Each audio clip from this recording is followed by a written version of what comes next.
The dog muzzle that we found last time?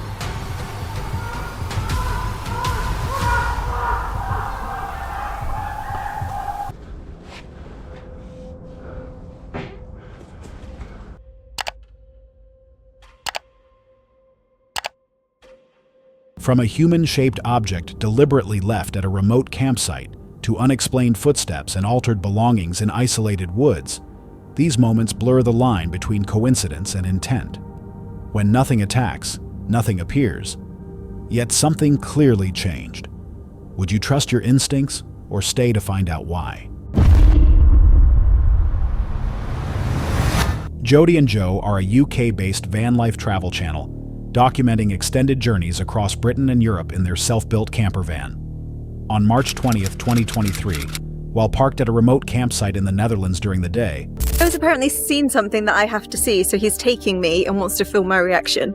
Well, what is it? Is it something positive or negative? I don't know. I don't know if it's a sex thing or if it's a weird thing. Are you ready? Joe notices something unusual nearby and decides to film Jody's reaction without explaining what it is, admitting he isn't sure whether it's harmless or concerning. What is that? Oh, that's a sex thing. Oh, that is disgusting. As Jody looks closer, she realizes a human-shaped object has been left exposed near the campsite, an abandoned sex doll. Her response quickly shifts from confusion to discomfort once the heavy damage and wear become clear. I'm gonna have nightmares. That is a fully... That's a sex doll. And someone's worn out the arm. There's a sex doll here. I'm more concerned at how, brutalized it is. What unsettles her most isn't the object itself, but the fact that someone deliberately placed it there, raising questions about intent and safety in such an isolated location. Someone needs a therapist. Massively. Great about sleeping here tonight. There's clearly a sex offender around. Later, she describes the campsite as one of their more unsettling stops, not because of darkness, but because of its remoteness and how the discovery lingered in her mind. That same day, So tonight we're staying at our second scariest campsite. This one is absolutely pitch black. It doesn't look like there's anyone for like a mile anywhere. So I just got stopped by a lovely couple over there, gave me a quick interrogation. He said we should be all right to stay for the night. And then he told me he's a policeman. So the policeman said we can stay here. I think we'll be all right. a local couple approaches to question whether they're allowed to park. One reveals he's a police officer, reassures them overnight parking is permitted, and later returns with fresh croissants, easing the earlier tension. Objects in remote places aren't always dangerous, but deliberate placement can intensify fear when human intent is implied. If something disturbing is left to be seen, is it harmless neglect or a quiet warning meant for someone nearby? Hold on a sec. If you're enjoying this so far, make sure to hit that subscribe button. Let's continue.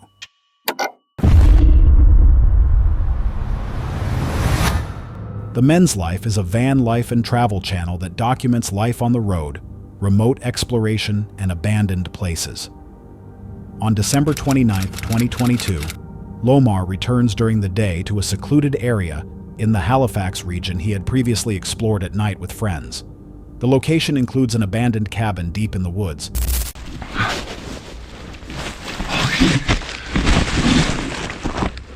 And early on, Lomar mentions hearing an unusual sound, setting an uneasy tone. As he approaches the cabin, faint talking-like noises seem to drift through the trees.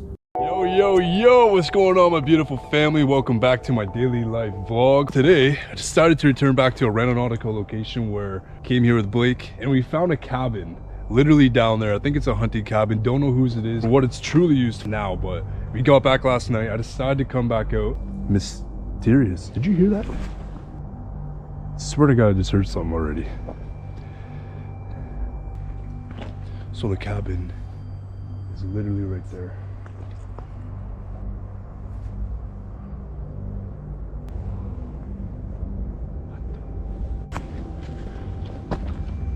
Unsettling given how isolated the area is.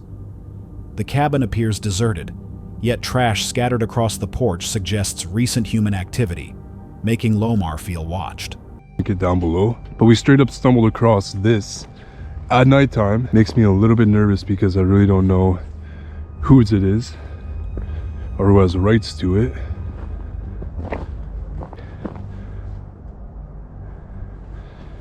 Hello? Somebody in there? So sketch. There's antlers on the top. The hell? Someone definitely came recently. I remember a bunch more cans up there. As of right now, I feel like I'm being watched. Like instantly.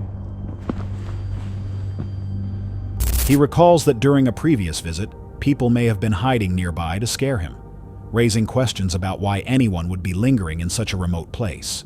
So I actually think the last time we came here, people were actually down here trying to scare us out. Like, I don't know if people are tenting out down here, but I think we made it to this bend.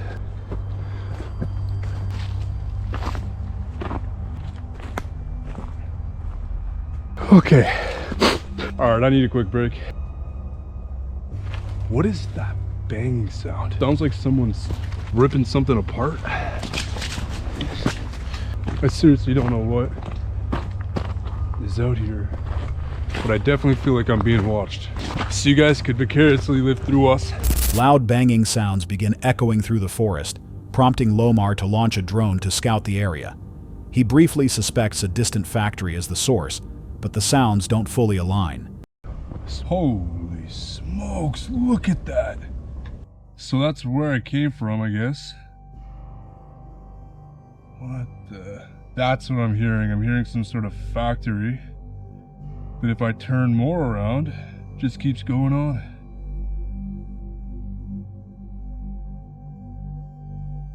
When he returns toward the cabin, a sudden loud bang erupts nearby, followed by movement and a sharp whistle from close range.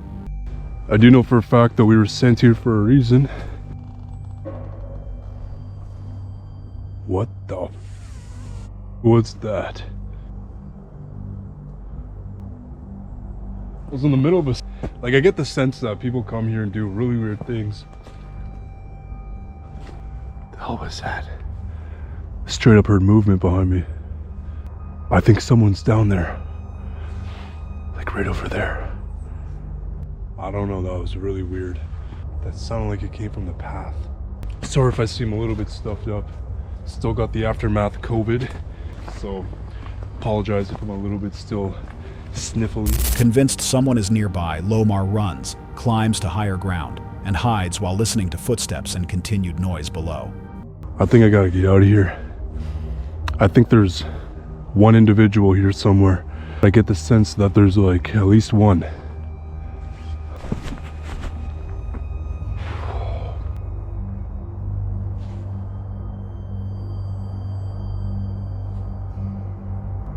I don't see anybody.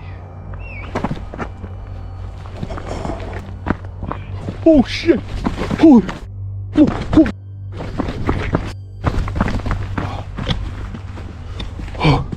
They just noticed me. They just noticed me. Okay. Okay. I don't know if they're coming. I don't know if they're coming.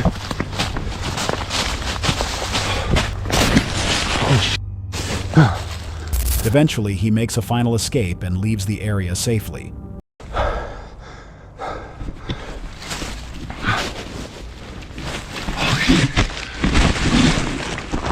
Whoever that is right down the path.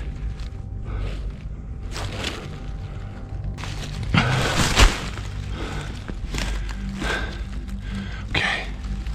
Oh, that scared the shit out of me. What is that person doing down there? This is so fucked up. Oh my god. I'm gonna leave this recording for a bit. I straight up don't think I can leave at all. Oh my god. Okay. My instincts were seriously right. I knew there was someone here. Oh. What the fuck?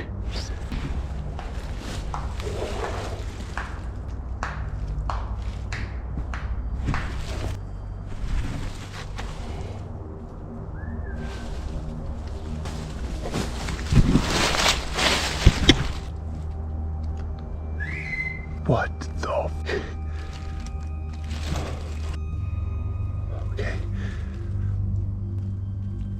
Oh my God. Please do not. I'm literally tearing right now, guys. I think someone's trying to actually find me. There's no dog, there's no nothing.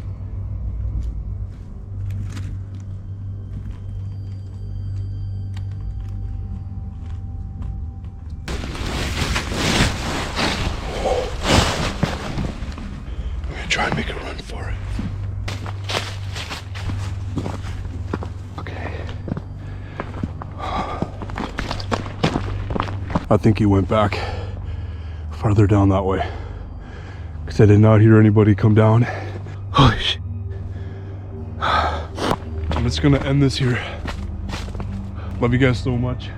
No one is ever seen, but the experience shows how abandoned locations can attract unpredictable activity and how unfamiliar sounds can heighten fear. If someone was intentionally signaling or watching him, was it a harmless scare or a warning that he wasn't welcome there?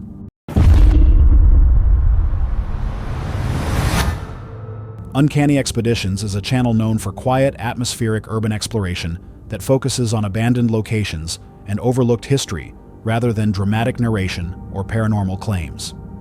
On December 30th, 2023, the creator travels to a remote desert area near the Nevada-California border to explore the remains of Cathedral Canyon, a site he had hoped to visit for several years. Built in the 1960s by Roland Y. as a place of reflection, the monument once featured religious artwork and ornate structures, but decades of neglect and vandalism have left it heavily damaged. With winter daylight fading quickly, much of the exploration takes place after sunset, as the desert grows noticeably quieter and visibility drops. The footage documents vandalized remains throughout the site, including a religious statue whose head was destroyed by gunfire, a result of the property being left unmaintained after Y's death. Also on Mr. Wiley's property is the gravesite of Kehoe, a Native American outlaw said to have been accused of 23 murders. Is greatly disputed. A lot of people seem to think he was just blamed for a lot of murders that were happening in the area because he was kind of an outlaw or misanthrope.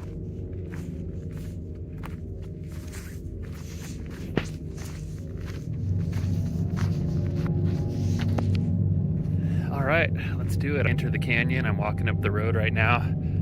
I can just see the entrance coming up straight ahead. Nearby is a grave associated with a Native American outlaw accused of 23 murders, though historians dispute whether he was truly responsible, suggesting he may have been blamed due to his outsider reputation.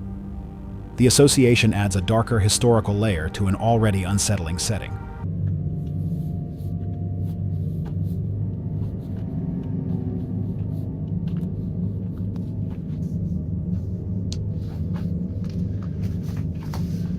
As the explorer moves toward the canyon entrance, isolation deepens, and small figurines left behind by unknown visitors appear strangely placed in the silence. Here we have somebody set up some nativity scene figurines and a butterfly.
The visit suggests that abandoned places can feel disturbing not because of what happens there, but because of what human neglect and history leave behind.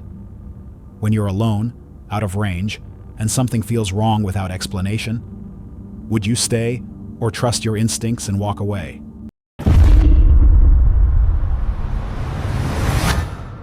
Will's Whereabouts is a YouTube channel focused on stealth camping, van life, and minimalist outdoor travel, often documenting quiet nights spent living simply in remote or semi-remote locations. On January 10th, 2019, Will sets up a stealth camp at Box Hill in Surrey, a popular area known for woodland trails, hikers, and daytime visitors. For this trip, he parks his vehicle deep within the forest edge of a public car park and prepares an evening meal before transitioning into his overnight setup.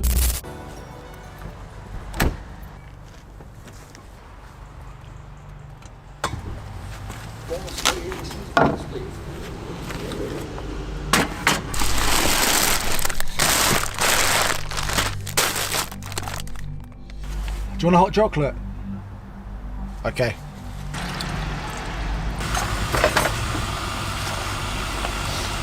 Is that enough for two? Oh! Oh, yes. Yeah.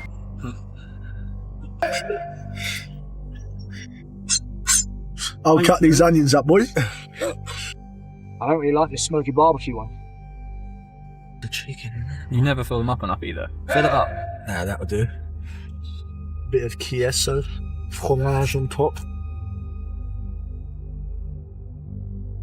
Absolutely freezing cold. That first bite. Whoa.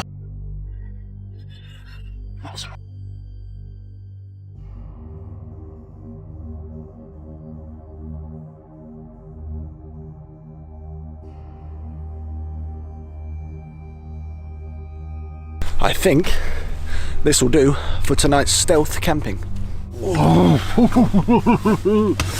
Freezing cold! Tonight's setup, as it always is, always the same from now on. I'm literally parked as far back into the forest as I can. There's a few other cars in this National Trust car park. Apparently right now it's 3 degrees, but as of 3, 4, 5, 6 in the morning, that will definitely be the coldest night that I've spent in the car so far. Time to lock this front door.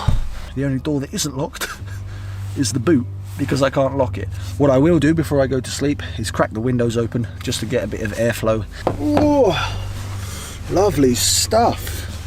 Feels very, very comfortable. I don't know why, it just feels different, and I feel pretty safe here, even though there are a few hooligans about in their cars. I've decided to put my gas portable stove just sitting on the boxes. I'm going to spark it up and get a bit of nice warm air to come through. For sure, I'll turn it on just to heat it up.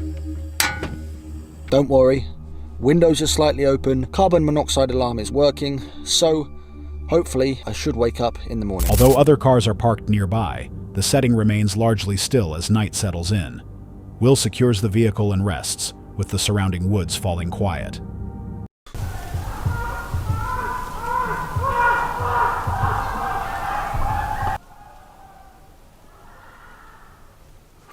I don't think I'm going to be getting much sleep tonight. There are people about 100 meters away, blazing music out, and some people screaming. Wish me luck, everybody. Morning, guys. You probably wouldn't believe that it is actually 7:30. Let's have a look what the outside world looks like.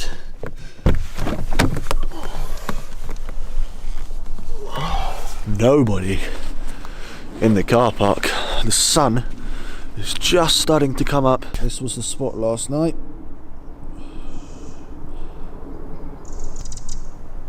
A really good night's sleep, you know, considering for the first half an hour, 45 minutes, there was all those kids blazing out music and doing donuts. Hours later, the calm breaks when distant, unsettling noises echo through the forest.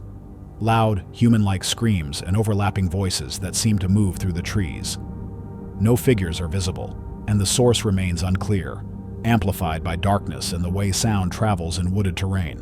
While Box Hill's accessibility suggests the presence of other late-night visitors, the intensity and isolation of the sounds create unease. Forests can distort direction and distance, making ordinary activity feel threatening when unseen. But if unfamiliar voices erupt nearby while you're alone and confined, how would you judge whether it's harmless human behavior, or a signal that staying put carries real risk? Wildcat Adventures is a UK-based outdoor channel focused on wild camping and immersive travel.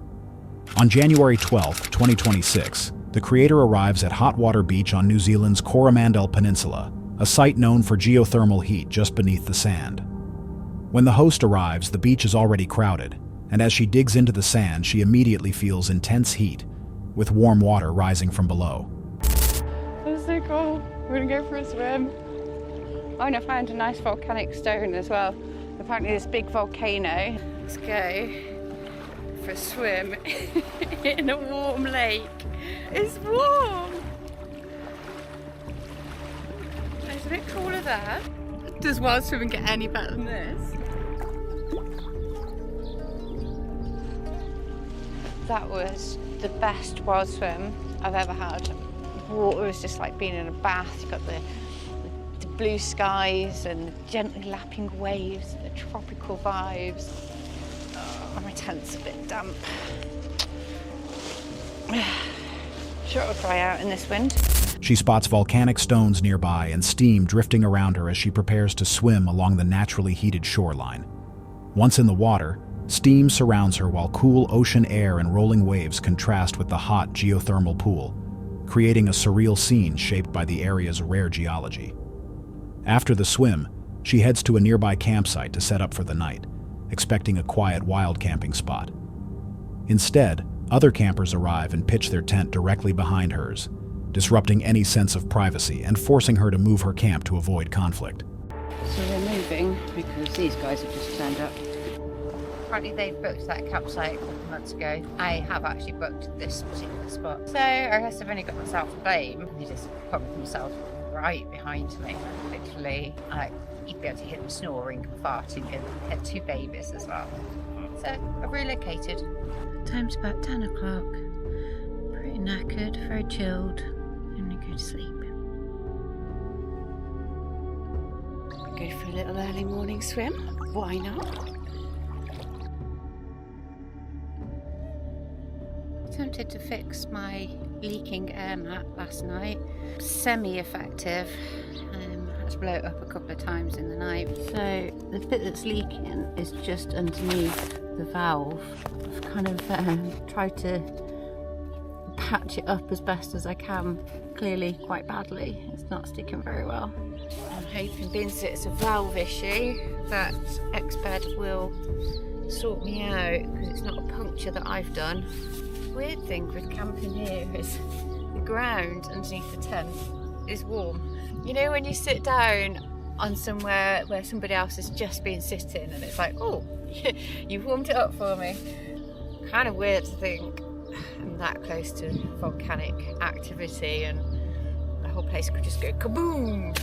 As night settles in, a slow leak near the air mattress valve requires repeated reinflation, breaking her sleep. Lying in her tent, she remains aware of the warmth rising from the ground beneath her, close to active geothermal zones, adding a subtle edge of unease to an otherwise peaceful camping night. Geothermal beaches can be incredible, but they also demand caution and flexibility, as crowds and gear problems can quickly disrupt plans. Even without real danger, the contrast between a rare natural swim and restless camping shows how unpredictable wild travel can be. When would the trade-off no longer feel worth it? City Boy is a creator known for immersive solo trips that document winter camping and survival in remote forests. On January 11, 2026, he camps at a secluded winter forest site in Japan, expecting nothing more than a quiet night, unaware of the tension that would soon unfold.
Before settling in for the night, he leaves the car to walk to a distant restroom.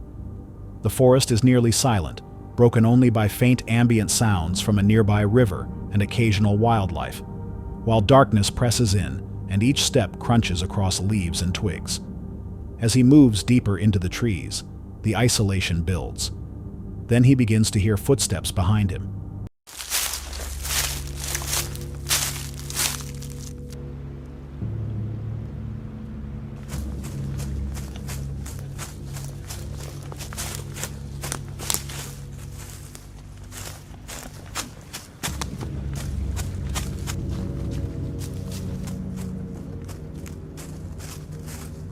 At first, he tries to dismiss the noise as imagination or natural movement, but the sound continues, steady, deliberate, and closing the distance. Panic rises as his sense of direction briefly slips. Instead of turning around, he speeds up, focused on getting back to the car. The footsteps persist until he reaches the vehicle, stopping abruptly the moment he's inside. The tension peaks there, amplified by darkness, cold, and the feeling of being followed. Once back at the car, he decides to rest and wait out the night. By morning, he packs up, cleans the campsite, and leaves the forest. But the memory of what happened the night before still lingers. Situations like this show how silence, darkness, and isolation can amplify fear even without visible threats. Yet if footsteps follow you in a quiet forest, how do you know when it's imagination and when it's time to leave?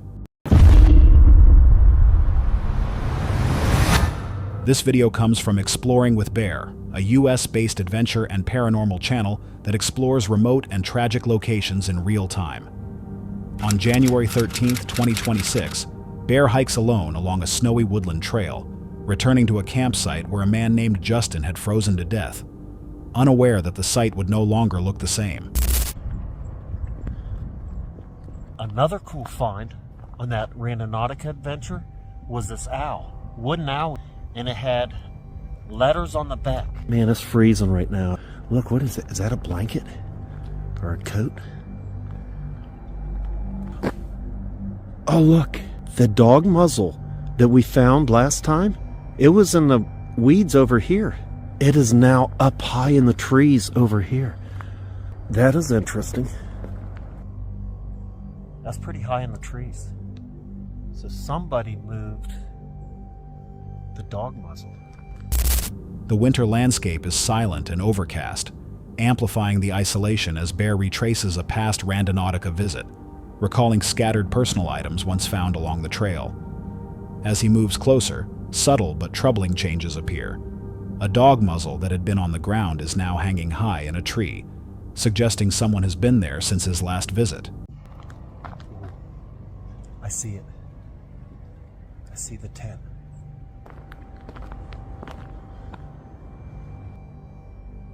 I can tell already the bike is gone or been moved.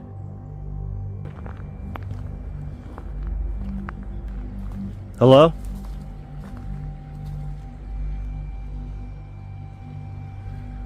I just heard footsteps over here.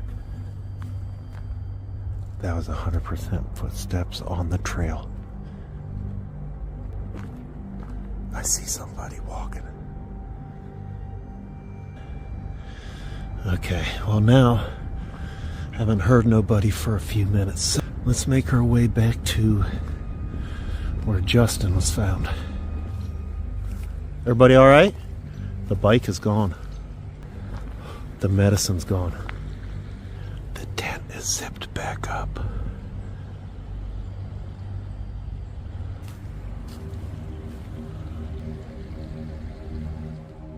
That was zipped back up. Man, I hope there isn't somebody else frozen in here.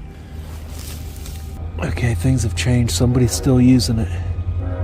Man, it stinks in there. I almost forgot about the jawbone. It's still there. Tent was zipped up. There was a little gas can that's been put back up on the inside. Man, that is super duper creepy in itself. That tent is still being used. At the campsite, Justin's tent is zipped closed again. Medication left inside before is missing, and additional items, such as a gas can and a jawbone, are found nearby. A bicycle previously seen is gone, reinforcing the sense that the site remains active. The combination of fresh disturbances and the known tragedy creates a mix of grief and unease, heightened by the stark, snow-covered surroundings. Places linked to tragedy often draw people back, leaving behind new traces that keep them feeling unsettled. Bear leaves knowing the area remains unpredictable and may need another visit with support. But when a site keeps changing, how can you tell what's natural and what suggests someone is still there? That's all for tonight's video. Which encounter gave you chills? Let us know in the comments below. Got your own experience? We want to hear it. And whatever you do, don't miss what's coming next.